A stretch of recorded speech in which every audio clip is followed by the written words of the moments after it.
Gill. I want to welcome and thank everybody again for being here this morning. Don't forget to hit that like button. All right, a great NFL draft for the Eagles. We had two great guests on yesterday. All right, two great guests coming up for you guys today. Let's get to Mike Gill joining us here on Birds 365. You can follow him at Mike Gill Show.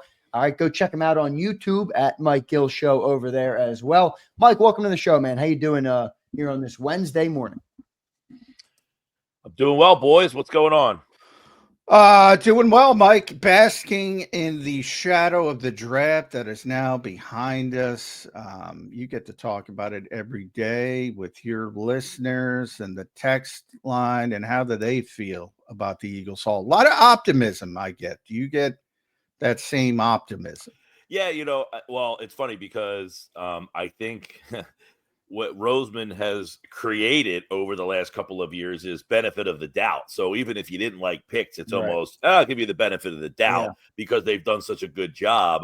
I think he's earned a lot of that, Mike. I do think he's earned a lot of that, right? Yeah, and look, they filled a lot of areas where they had, where they had to replenish. The question that we asked, throughout yesterday, is, listen, I saw a poll that Kevin Sheehan from 980 The Team down in Washington ran. I thought it was interesting and kind of the basis of some conversation we had on my show yesterday. And he asked the Washington fans, do they think that they are closer to Philly, further from Philly, or about the same as they were last year after now the draft is now over?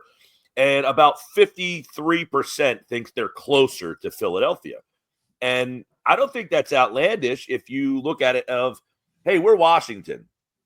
We added Laremy Tunsil. We drafted a right tackle that you're hoping that makes an impact. That's two players that should start for them that they did not have last year. You also added Deebo Samuel. The Philadelphia side, you lost Milton Williams. You don't have a definitive replacement for him. You're going to find out if there is a guy at training camp. You lost Josh Sweat.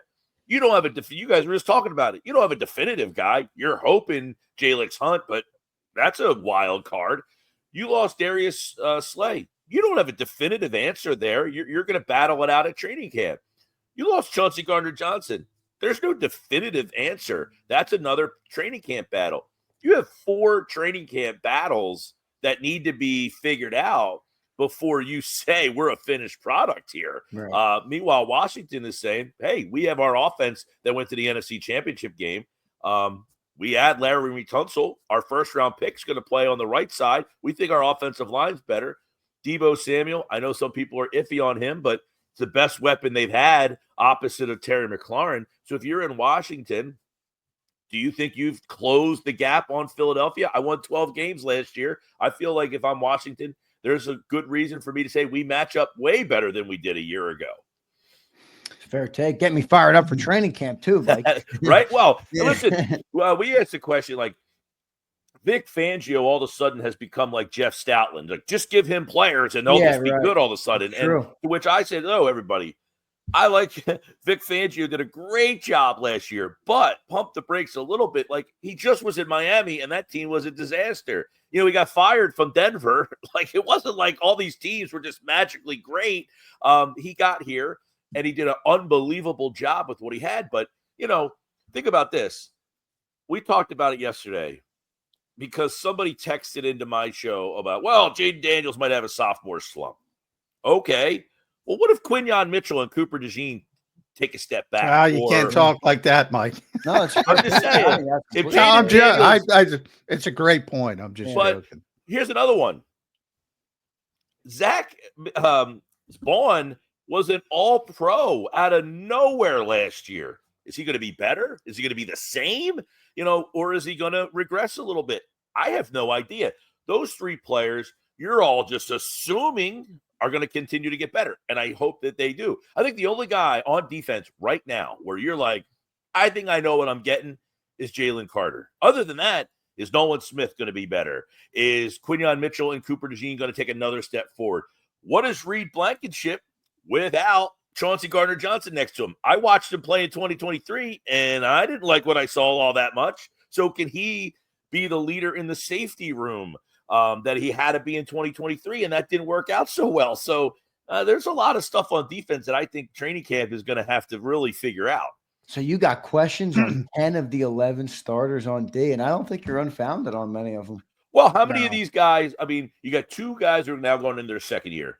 If you were to ask me what I think, I like both those guys a lot. I don't expect them to take steps back. So I feel good about, you're asking me personally. Right. But the possibility does exist, to your point. We can't just assume that these guys have now established themselves of this is who they are. We've seen a lot of guys kind of flash, and then you're like, what happened to that guy? What happened? The guy was out in the two guys out in Seattle. I mean, they had like the new Legion of Boom out there. What happened to Wilton? And like they just all of a sudden, like they had really good rookie years, and then they kind of like took a step back a little bit. I don't think that's going to happen with these two guys, but the possibility exists. So to go back to the original question, what do people think? They're given the benefit of the doubt, which they should.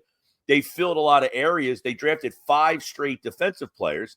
You're hoping, in my mind, Campbell, Makuba, that those two guys with Ty Robinson are factors. I don't know if they're first-day starters on the field all the time, but you're hoping at least they're in the rotation right off the bat. But even if they are in the rotation, are they an upgrade over the guy they're replacing? Probably not. Yeah, I think if you look at it logically, I mean, if you look at what they lost on defense, I'm in Mike's camp here. I mean, up front, you lose 1 starter, 2 starters, Josh Sweat and Milton Williams, and a really significant role player in Brandon Graham. At cornerback, you lose a 6-time Pro Bowl corner in Darius Slay. On the downside of his career, but still played at a high level. Last year, you lose Isaiah Rodgers, who's great as the 3rd corner. Linebacker, you lose your 3rd linebacker, Oren Burks, who, filled in very well for Nakobe Dean when he got injured.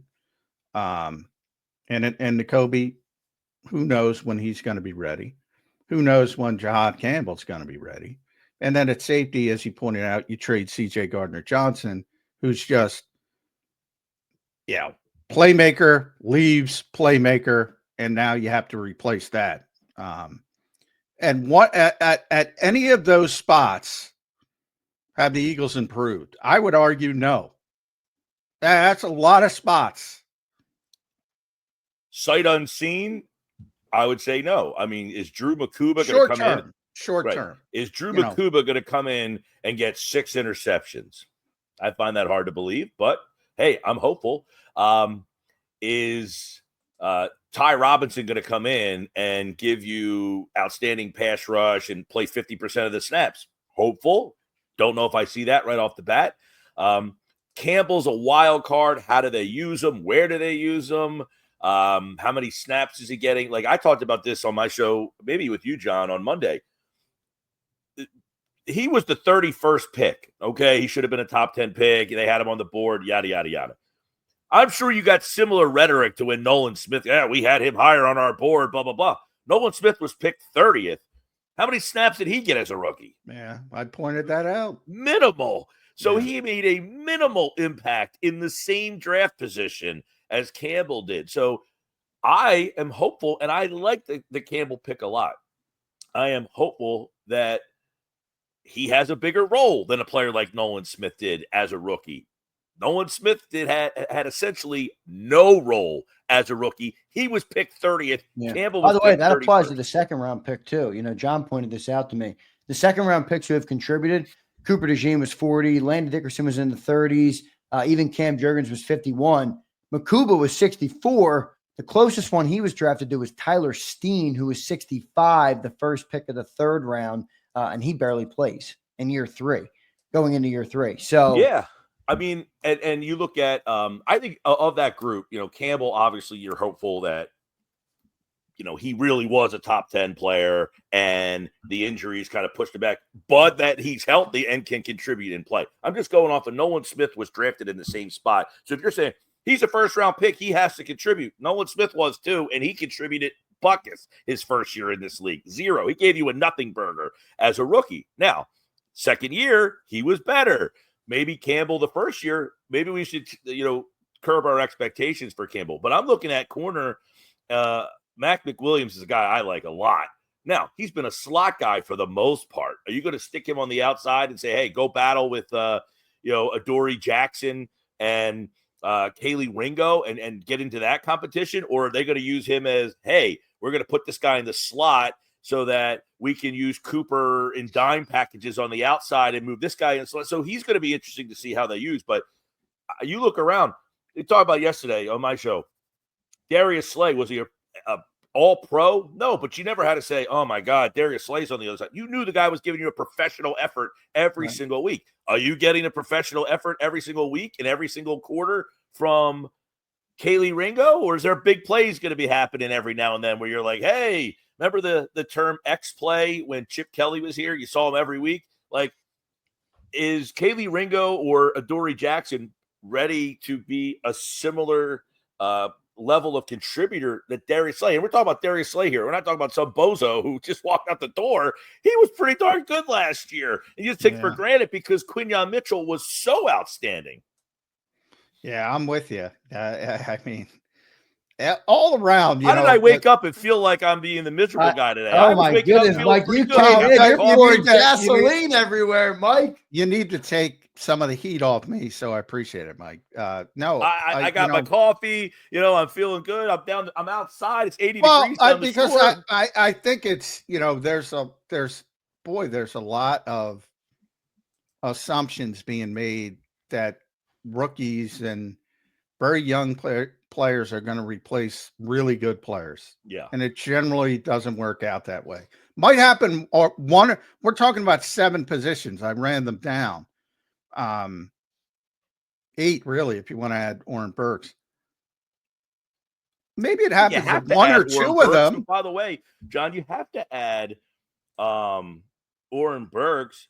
He started in the Super Bowl. Yeah, he was a huge contributor, and he started basically the entire playoff run for this team. It's akin to, when Jason Peters got hurt and Vaitai had to play left tackle. He played left tackle essentially the entire second half of the season. Yes, when you lose a player who had that type of impact, that is now something that needs to be accounted for. So of those 8, 4 would be a grand slam. 2 or 3 would be great. But all 8? Well, let's even account for this, okay? And I believe this. I'm just saying, look, there's a possibility, right, that Zach Bond, Quinyon Mitchell, and Cooper DeJean maybe aren't as good or better than they were last year. I think we're all just assuming they were awesome as rookies. They got to be better. That's why, and to your point, I'm glad you brought that up. That's with the assumption that Quinyon plays at the same level, Cooper plays at, Nolan plays at the same level, and that's probably not going to, Zach Bond, that's probably not going to happen. At least 1 or 2 of them are going to. Let's assume that all of those guys are either as good or take a step forward. Okay, great. Who's replacing Milton Williams' production, Josh Sweat's production, Darius Slay, what he brought to the back end, and Chauncey Gardner-Johnson? That's still 4 key spots that right now you are. And Josh Sweat. Did we mention Josh? Josh Sweat, yeah. Williams, Sweat, you can throw Slay in there, and of course Chauncey Gardner-Johnson. Those 4 players all need to be replaced. Is the replacement player right now an upgrade over those 4 guys? And that's assuming that Zach Bond, and by the way, are we assuming that Kobe Dean is stepping right back in there and playing at a really high level? That's kind of hard to believe in my mind right now. And by the way, the Eagles drafted not 1 but 2 linebackers. Maybe their messaging is we're a little worried about Nakobe Dean too, because when was the last time the Eagles drafted any linebacker, let alone 2 in the same draft? All right, Mike, all these possibilities exist, but what's your opinion? Where are they going to fall next year? They're going to be top 5, top 10? You're right. You know why? First off, Zander, you know why this Mike, came out? If it's bust case scenario, though, shit, man, we could be like 25. Where do you got the defense this year? I got asked yesterday, do I think the Eagles will be a top 3 defense? And that's when I kind of was like, all right, let's pump the brakes here, okay? They've lost 4 starters on the defensive side of the ball and have a lot of questions. For them to be the number 1 defense last year was truly unbelievable. And 4 of the key guys from that are gone. I can't sit here and tell you now that I see a top 3 defense when I'm replacing Chauncey Gardner-Johnson, who had 12 interceptions in 2 years here. 12. I don't know who's playing that position. Where are you getting 6 interceptions from that changes the complexion of a game? from the group of guys that they're throwing at you right now. Now, John, you were on my show, I think on Thursday last week, and you said if they don't draft a safety, Justin Simmons could be here a couple days later. Well, they did draft a safety. Does that preclude them from saying we're good enough in that room now that we shouldn't add a safety? Or do they still think we might not be good enough in that room? I'm interested to see. Well, I think it sets it back. I said, they'll look at, and this happens all the time across every team. They'll look at the young players in OTAs, minicamp, even into training camp. And if it becomes obvious, and with Vic, it'll be quicker than most because Vic is good. He'll assess really quickly, is this guy ready? And if the answer is no, then you have, and Howie he's very consistent. Talent gathering season is not over for the Philadelphia Eagles. And he talks about it all the time. There will be guys signed after the draft. Not a lot, but there could be a body here and there. And then into training camp, he's made big time trades in the past, CJ being one of them the first time. Ronald Darby during the Super Bowl seasons, another example. If they look at it and say, all right, we're just not good enough here, they'll try to uncover a different rock. And how long do you have to go before there's a player of that magnitude that just sits out there? Well, it depends. Like Justin Simmons is, teams were probably waiting to get the compensatory pick aspect out of it. Certainly the Eagles were. But they drafted a safety. So I think the timeline on him falls back. So then it's up to Justin Simmons. Does he want to sit and wait until training camp? Might be injury related to another team where they say, all right, we need a safety. Let's go get Justin Simmons and pay him $7-8 million. Depends. A lot of times it depends on the veteran. How far does he want to take it? And if somebody calls him up today and says, hey, we got a job for you, he might say, I was hoping for the Eagles, but I got to go here. Gotcha. Well, and to go back to your question, Zander, my opinion would be, I think Quinyon Mitchell is a stud. I think he's going to be as good, if not better. I think he'll only keep improving. Same with Cooper DeJean. I think he is a tremendous asset to have. So I'm not sitting here saying I think. I'm just saying I don't know. Maybe these guys are just fair. I think the speculations you brought up are fair. I mean, you look at the history of the NFL and the team. Look, I mean, that's how it works. We have this debate on my show all the time. We have a segment with one of my producers, Nick Earnshaw, throws topics at me, and he thinks I hate the Eagles because I say they should ban the tush push. I say, no, as an Eagles fan, I don't want to see them lose the tush push. I'm saying as an objective football fan, I think it gives the offense an unfair advantage. So if I'm running football, I would probably ban the play.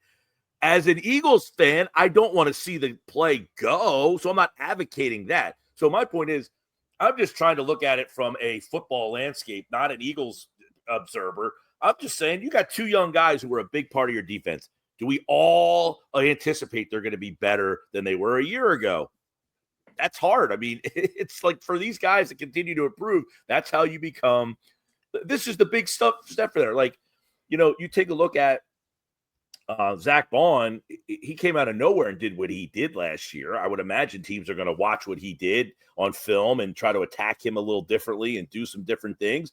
Do the Eagles adjust the way they use him? Can he just assume I'm coming back and playing the same way I did last year and that's going to be good enough?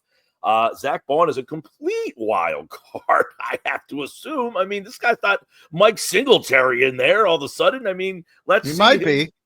Right. Well, that if he has another good year, fine. Then we How about all Nolan say Smith. What do you think, Nolan Smith? Nolan Smith's interesting because as a rookie, he did nothing. Last year, he gave you a pretty half a season, basically. Right. He gave you a very good back end of the season. So I've seen guys play back ends of the season. There was a guy named Bobby Hoyne. He was pretty good for a half of a season, and then he was horrible. Throw the Bobby Hoyne stuff out at you. Like you're stirring this pot today, brother. I love it. Well, let's not take so much from small sample sizes. Nolan Smith, by the way, I do think, I asked you guys, I think a couple weeks ago, he had 6.5 sacks last year. What's his ceiling? Is he 10, 12? I mean, you get 6.5 sacks. What do you follow that up with the next year to become an ascending player? Well, here's another thing, and I talk about it because she brought up Washington. Now, yeah, like I'm pretty confident, Mike, that Jaden Daniels is not going to have the same statistical season he had as a rookie, and he might end up being a better player. Like, people can't wrap their heads around that. There's going to be adjustments to what he did last year. It's going to be more. You saw it with C.J. Stroud. He might get better as a player, but his numbers will go back. That, to me, could happen with Zach Vaughn. Like, he's not hitting those numbers again. He might be even a better player, but it's just not sustainable. I think that's the part that I think a lot of people can't wrap their heads around. He might even be better from play to play to play to play. He might make less mistakes from play to play to play to play. But to get that many splash plays, that's going to be really, really difficult to replicate. Now, is Quinyon Mitchell going to become the guy that nobody throws at? And particularly because Kaylee Ringo's playing on the other side. So Mitchell, I have less doubts about. Cooper DeJean, I don't have a lot of doubts about him. I think he's a very talented player and smart player and knows, they know how to use him, and they're probably evolving with what they want to do with him. So I personally don't think that those two guys are going to regress. Just saying, it's not a fait accompli that two rookies from last year are now going to be. And the same thing happens with them. They might get play better, but it may not show up. Yeah. On with as many wins or on the stat sheet or the number one defense, but they might get better as players. Yeah, and you mentioned C.J. Stroud as a rookie. He was outstanding last year. I think people would look at him and say, man, he took a step back. Did he though? Well, that's what I'm saying. Did he? I mean, the offensive line was a disaster down there. Then he lost Diggs. Then he lost Dell. I mean, it wasn't as pretty. That's why it wasn't as pretty as year one. Yeah. So that's kind of the point. As far as Vic goes, I'll push back though on one thing because I'm a big guy, and I do think he'll maximize what he has. The problem is he doesn't have as much as he had last year. That's the problem. Exactly, and like people say about Miami, and they weren't very good. Well, that's what I'm pushing back. They were damn good until Jalen Phillips and Andrew Van Ginkel got hurt. Then they fell apart. They were a damn good defense, not number one. Yeah, but to be fair, at this point of the off season last year, you could have said a lot of these same questions. Now, I'm not saying you're wrong that the possibility exists that they're bust this year, but Zach Vaughn, we had no clue. We thought Devin White was going to be the linebacker. Nakobe Dean had played significant reps. We didn't know. Taking that. Cooper and Quinyon, Nolan Smith, like a lot of the guys who were a big part of the defense at this time last year, we had questions on them too. So I guess the questions are fair, but it could go either way still, right? Absolutely. And look, when we entered training camp last year, the linebacker position, many people, regardless of whether you thought Vaughn was going to be the guy or Devin White or whoever, the answer was it doesn't matter who it is. It's the worst linebacker room in the league, right? That was essentially it didn't matter who won the job. It was whoever gets this job, it's the worst. Well, by the way, that's how Nick Sirianni earned his $20 million contract. He told Vic Fangio, put him at off-ball linebacker. Yeah, there you go. Put this guy at off-ball linebacker and watch him flourish like a flower, right? That's exactly what happened there. But yeah, you just don't know. Did I miss something? Did Nick say that at some point? I thought that was reported that Nick was the guy that told Vic to move him to off-ball linebacker. No, I didn't hear that. Vic said that in a press conference. Vic? I have to look through the transcripts. But that being said, The one thing that I think is very intriguing moving forward from this point now is, number one, what veterans now do they target because of areas that they feel we're not good enough at? They got 7 tight ends on this on the roster right now. I mean, some undrafted guys, some mini camp guys, but 7. There's 7. So what's going to happen with that tight end spot? That's one. Which veterans do they bring in at areas where they think? Now, they brought in Adoree Jackson already. Is that qualify as, hey, if all else fails, Adoree Jackson's fine, and he is, the guy that it was Mekhi Becton, by the way. I was wrong on that. It was Nick who said Mekhi Becton should move to guard. My bad. I thought it was Bond. Yeah, I just John gave me the look. I'm like, I might be wrong on that. That was all Vic.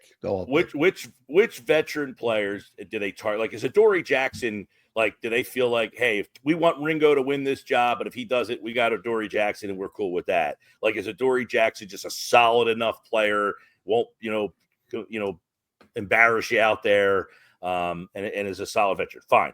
Do they look to bring in a safety that's a veteran? Right now, that room is very green. Very, think about it. People love Reed Blankenship because, he was a part of that defense last year. He was the safety on the team 2 years ago with Terrell Edmonds and Kevin Byard and the guy from Tampa that was always hurt, whose name's escaping me, but that year didn't go so well. Yeah, who was that guy? Justin Evans? Justin Evans, yeah. He started. That was Justin Evans started. Terrell Edmonds played. Then they finally traded for Byard. They played everybody at that safety spot. The one constant was Blankenship for the most part, and that didn't go so well.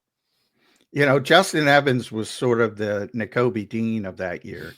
All of a sudden, it's is it going to be Terrell Edmonds or is it? And Kevin Byard was a trade pickup in season. Mm-hmm. And I forget who the other safety was, but it was, Terrell Edmonds and I'll try to look it up, and Reed was taking every first team rep. Reed was entrenched with, I think, surprised a lot of people. And then all of a sudden last week at training, here comes Justin Evans. And, he was a 2nd round pick and he was a big time emerging talent in Tampa Bay early in his career. And then he's just had a bunch of injuries. And so you're thinking, well, maybe he's healthy. Maybe he can play. Maybe he can. And he played the first couple of games. He's injured. You never see him again. I mean, it's one of those things where decent player, but just the injuries overwhelmed his career. But in the case, look, I think Reed's a better player, I think, than most Eagles fans think, because of his undrafted pedigree. Like, I think people default to that. Like, he's always an undrafted guy. He's undrafted. How good could he be?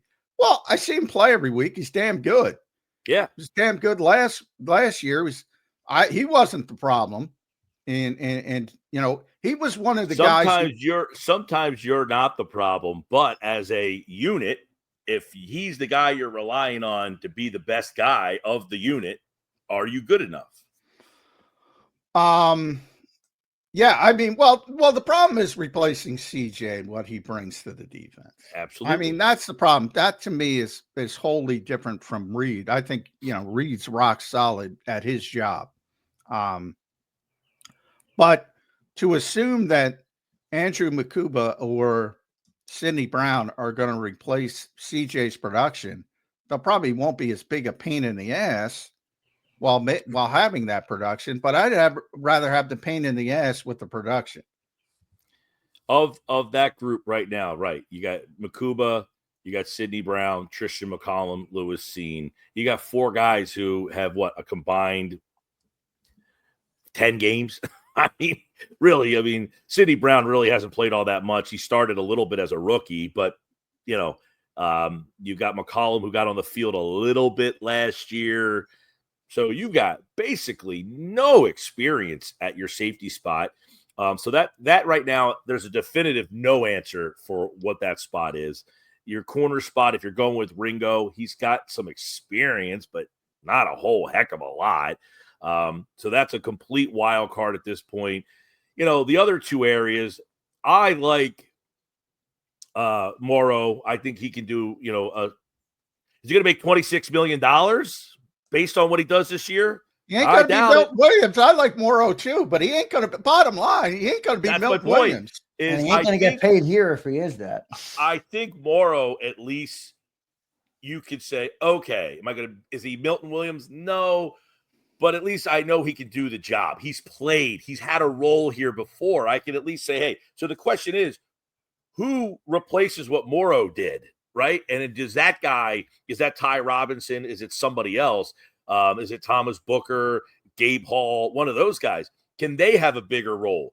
So your top three guys, I think you're still within range of what you did last year, replacing Milton Williams. Are you better than Milton Williams? No. But at least you've got a guy who was here and played as much as Milton did. At safety, you don't have a player that played anywhere near. Ringo has played nowhere near what the guy previous did. And then at the edge spot, Jalen Hunt is such a wild card. This guy was playing safety in the Ivy League 3 years ago, and now you're relying on him to replace Josh Sweat, who just had 2.5 sacks in the Super Bowl, and you're saying, hey, man, you were meandering at Harvard, and now you're replacing Reggie White's position. What do we that's what's going on here right now. Yeah. So, but Josh is one of those guys I think people will recognize now that he's gone. That guy was just rock solid. Yeah, consistent. Every just time. Rock solid. And because he's not, as John, you point out a lot, the number of sacks, it's not that's not the number of sacks, it's the other stuff that goes around. He's not a 15 sack guy, so he's not. He's an every down edge, though. Oh, yeah. Correct. He sets the edge very well. He came up big in big moments. I'll tell you that. I don't think anybody was like, oh, man, Josh Sweat's my favorite player. He's amazing. He wasn't Hassan Reddick from 3 years ago. That dude was all over the place getting to the quarterback. But, yeah, you're losing Josh Sweat, and you're replacing him with Jalen Hunt. I actually like Ojulari. I was a big fan of that signing. I think that one's going to be a little bit of a surprise for people. Hopefully. He had a lot of injury issues with the Giants. He did, yeah. The Eagles have taken the chance on a lot of these guys with the injuries and saying, hey, but I think Ojulari, if he can stay healthy, is the guy that separates from that group. Oh, I agree. He's the best. I think if you ask me who's going to win that other job, I would say Ojulari over Hunt. I've said that pretty consistently. If Ojulari's healthy and it's this group of guys and they don't bring anybody else in, I, at the end of the year, will think that we would say, man, they found this guy again. What a great pickup. That's the guy. Mike, give me something positive, man. Who's your favorite draft pick this year, man? You like anybody to have a big year? Who's got the highest upside? Give me something, Mike. What do you like in the draft this year? Well, I love the Campbell pick. I did, and I was shocked. Literally, it's 11:27 at night, and I'm getting ready to pack it in, and I see the Eagles make a trade. And at that moment, I'm like, they made a trade up one spot. Who could they be targeting here? And when they said Campbell, I fell off the chair. I was like, whoa. By the way, guys, I got to break in. Eagles are exercising the 5th-year option on Jordan Davis. There you go. We were waiting for that news, John. So there you go. All right. Which I told you yesterday. I told you during the draft. Howie non-confirmed, confirmed. Gotcha. We believe in Jordan. So Davis. I love the Campbell pick. I hope he has a big impact this year. I'm very intrigued to see what they do with him. Is this because they don't think Dean is ready to play, or are they just going to use him all over the place and kind of, unleash him as some sort of wild card joker type of player, similar to what Dallas had to do with Micah Parsons. Parsons, people, he was a linebacker. They had so many injuries that they put him on the defensive edge, and he was such a game record that they just kind of kept him there. So Campbell, I like the pick a lot. He's got to be healthy. That's number one. But I did like that pick. Makuba, I like the player. I just don't think he's going to be better than Chauncey Gardner-Johnson. I'm sorry. That doesn't mean he's going to stink. I think you're right. I don't think that guy's going to be Chauncey, especially year one. Maybe he could get to that point. Yeah. Well, for instance, Milton Williams was pretty insignificant as a rookie. Yeah. He played a little bit more in his second year. In fact, his second year, I think he had 4 sacks in very limited snaps. And I remember talking to him. I was like, listen, if this guy can get more snaps, you double his snaps, Can he go from 4 sacks to 8 snaps? And he just kind of slowly progressed to the point, and he's never had a year numbers-wise that you were like, Jesus, this guy's a beast.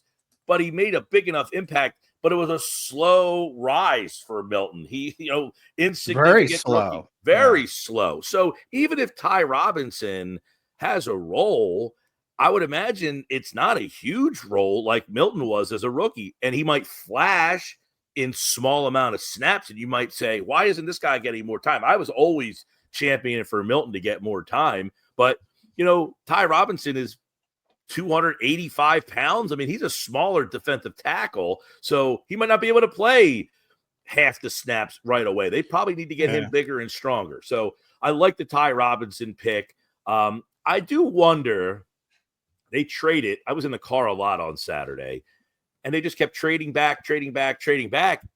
Was there not a player in the 3rd round that, I mean, they completely overlooked adding more talent in the 3rd round? No, they were trying. Howie said they were trying to trade up at one point and didn't work out. Sometimes the assumption, I say it all the time, way too many people assume, oh, they want to trade up, they'll trade up. You need 2 people. You need two. Right. A lot of Eagles fans think they were boxing Howie out on purpose. I don't know if you guys think there's any merit to that. Well, you get boxed out when you're at the bottom of every round. You always get boxed out. I was just surprised because they had so many draft picks piled up that they kept trading back to add more. Right. I thought they were going to use the picks to move. All right. To get less picks. I look at 96 and I say, who were they trying to go up and get? And, 95 was Jared Wilson. I'm pretty sure it wasn't Jared Wilson, center from Georgia, although he is from Georgia. Dillian Gabriel, pretty sure it wasn't Dillian Gabriel. There was a safety, Jonas Sanker, but they already took the safety. Jalen Milroe was 92. They don't want Jalen Milroe. Although who knows, but I doubt it. Emory Jones was a tackle. Josiah Stewart was an edge rusher. From Michigan. I guess that's a slight possibility. Wyatt Millum, guard from West Virginia, your guy, Mike.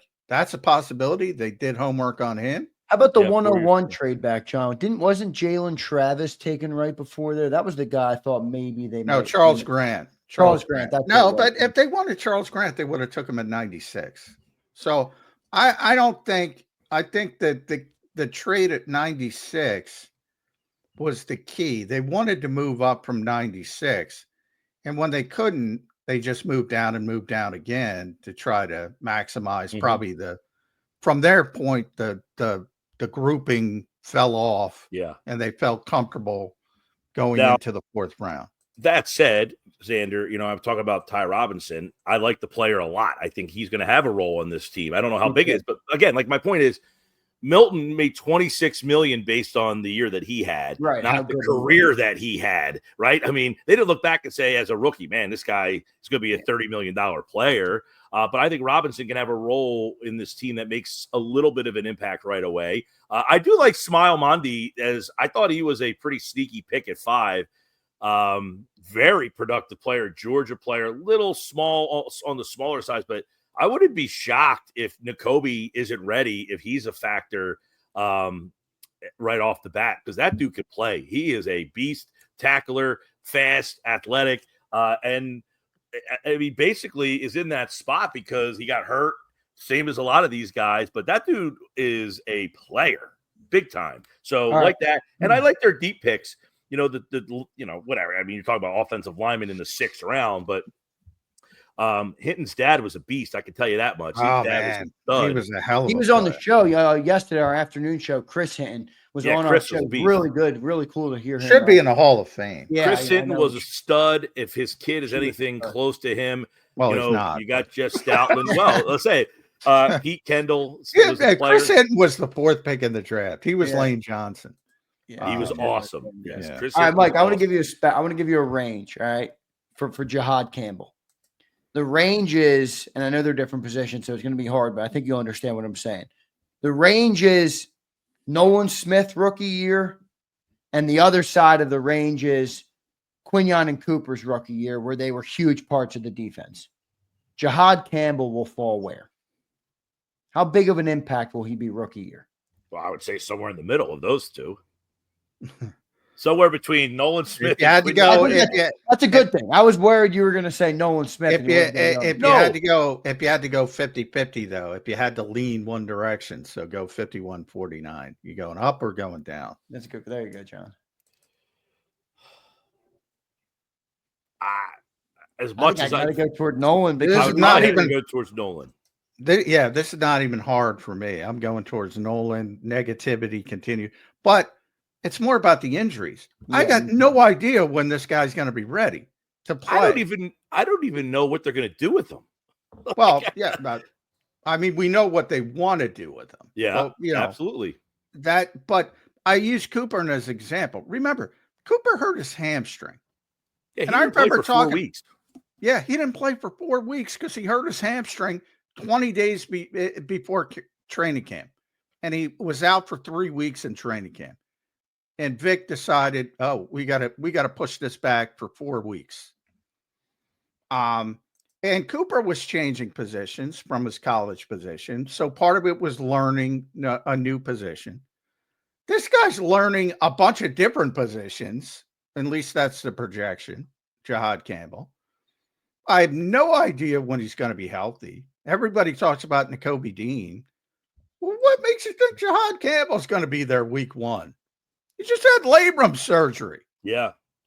Yeah, I mean, Quinyon Mitchell to me. Quinyon word that's sticking in my head. Oh, by the way, did you see Albert Breer's report about Jihaad Campbell? I did. I actually read that from your repost yesterday on my show. I would say Quinyon Mitchell and Cooper DeJean had about as high quality of rookie seasons at the positions that they play that you can have. I mean, that is tough to top, to get 2 guys at those positions where a lot of mistakes are made to excel at the level they did. To assume that you're going to get a player, another rookie, and they're going to excel at that level, that's a lot of expectation. So to answer that, I'd have to go slide it closer to what Nolan did as a rookie. Now, I can make the argument that Nolan maybe should have been given more of an opportunity as a rookie. I don't know. Probably wasn't ready. Probably should have. Right. So hopefully the Eagles allow and give Campbell more of an opportunity based on the fact Nolan that had the shoulder in year 1, right? Didn't he? Have remember he had that famous quote, sometimes it works, sometimes it doesn't. But that was a chronic condition. One of the reasons Nolan fell in the draft from a potential top 15 pick to 30, similar to Jihaad Campbell. Injuries happens all the time. People were concerned about it. Nolan, as you mentioned, one of the great quotes ever. That's my baby. Sometimes it works, sometimes it doesn't. We all looked at him like, what are we going? And, he proved, at least for half a season last year, that his baby held up, but he tore his triceps in the Super Bowl. So I guess you have to throw that in the mix as well. With Jihaad, he had surgery in March. I mean, if you look online, and I'm not a doctor, but labrum surgery is 6 to 12 months, was a pretty wide range. But let's say 6 months, because he's a high-level athlete. Well, April, May, June, July, August, September is month 6. Yeah. Start of the season with no training camp.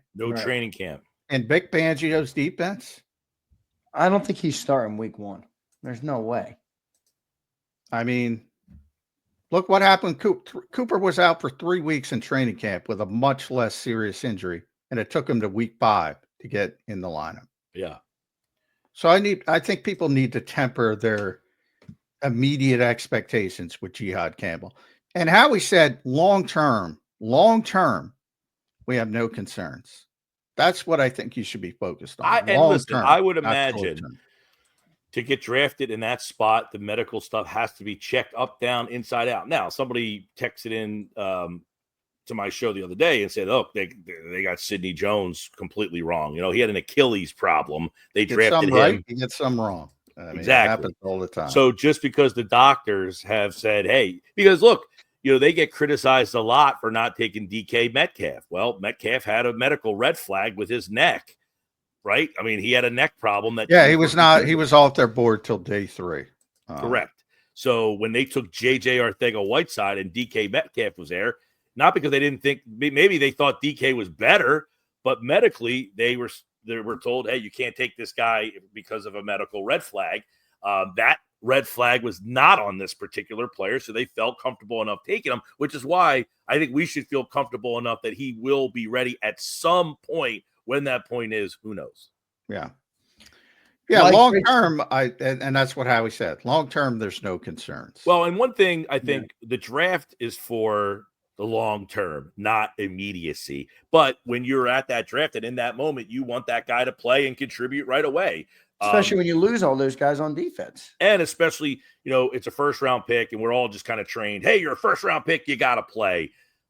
We just saw 2 years ago, Nolan Smith was a first-round pick, and he did not play. And they were drafted essentially in the same spot. Remember, the Eagles are a good team. So and remember, Mike, just like Nolan didn't play, we've also had Quinion who played, Devontae Smith who played, Jalen Carter who played. So there's also those examples that people look to, and, they tend to side toward the positive. And I think people are expecting that. Jalen Carter was also projected to be the number 1 player in the draft. I know. He's different. I know. But same with Devontae. Now, listen. Those guys were healthy, too. I mean, that's a big part of it. I'm just saying, absolutely. Temper your expectations for week 1. That's all I'm saying. Well, listen, if he's ready to go and can get on the field in training camp, and we don't know what his timeline is, but if he can be on the field in training camp and can then compete realistically for a position, that changes the dynamics. That, hey, if you're out there competing and can show us right off of, is he going to be on the field this weekend? I would doubt it, right? No. Well, next weekend. Yeah. It's not official yet, but I assume rookie camp is going to be next weekend. But, it's the 3rd. It's the 3rd and the 4th. It's this weekend. I've got no information on that. I thought it was May 3rd and 4th. I'll have to double check on that. That's what you might be right. They haven't alerted me. John which is not left out in the dark, brother. But they do things last minute. So they do things very last minute.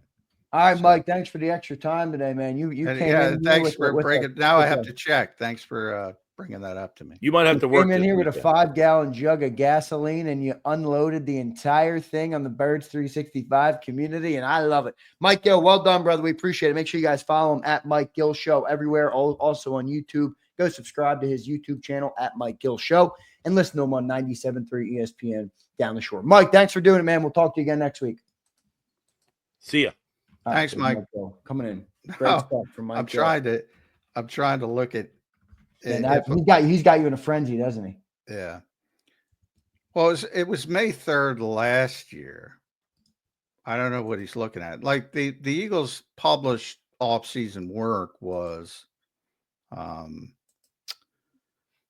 OTAs and things like that. That's been public for a while, but that doesn't include rookie camp.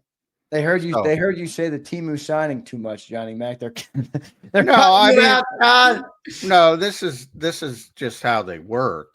Now it wouldn't surprise me at all, but boy, I was hoping not. Similarly, because I have a tree guy coming over on Friday, so I was crossing my fingers that it would be next week from a selfish standpoint. But it's not. I don't think it's confirmed. I haven't seen it anywhere. Yeah, it's not. They're not trying to be. They do things late, so I'm not saying it's not possible. But I'm hoping this is Wednesday. I'm hoping it's going to be next week. Johnny Mac.